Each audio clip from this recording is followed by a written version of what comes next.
Hi friends, welcome back to our channel Senapathi's kitchen. ఈరోజు మన వీడియోలో వరినూక ఉప్మా ఎలా చేసుకోవాలో చూడబోతున్నాం. బ్రేక్ఫాస్ట్లో అయినా ఈవినింగ్ స్నాక్లా అయినా పర్ఫెక్ట్ రెసిపీ అండి. ఈ రెసిపీ ఒక్కసారి ట్రై చేస్తే మళ్ళీ మళ్ళీ చేసుకుంటారు, అంత బాగుంటుందండి.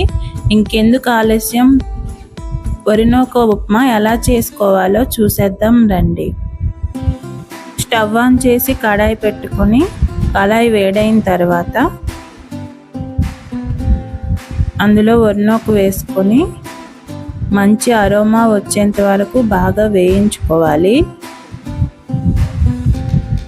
బాగా వేగితేనే మంచి టేస్ట్ వస్తుందండి.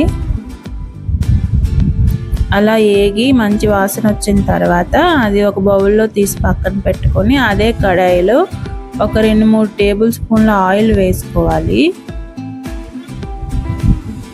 ఆయిల్ వేడైన తర్వాత కొంచెం జీలకర్ర, కొంచెం ఆవాలు వేసుకొని అందులోనే పల్లీలు, మినపప్పు వేసి వేయించుకోవాలి.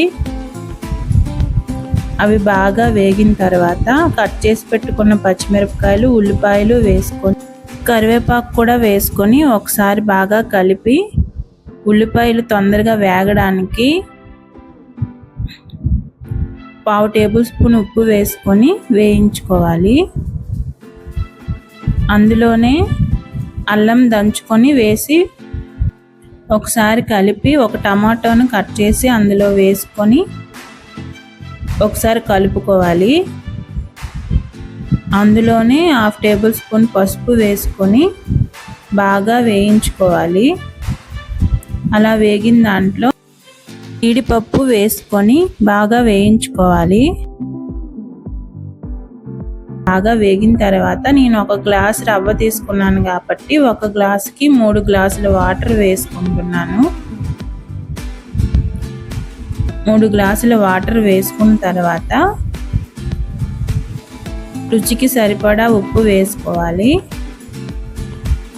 అదంతా ఒకసారి కలుపుకొని ఇలా ఉడుకుతూ ఉన్నప్పుడు మనం వేయించి పక్కన పెట్టుకున్న రవ్వని కొంచెం కొంచెంగా అందులో వేసుకొని ఉండలేమీ లేకుండా కలుపుకుంటూ ఉడికించుకోవాలి.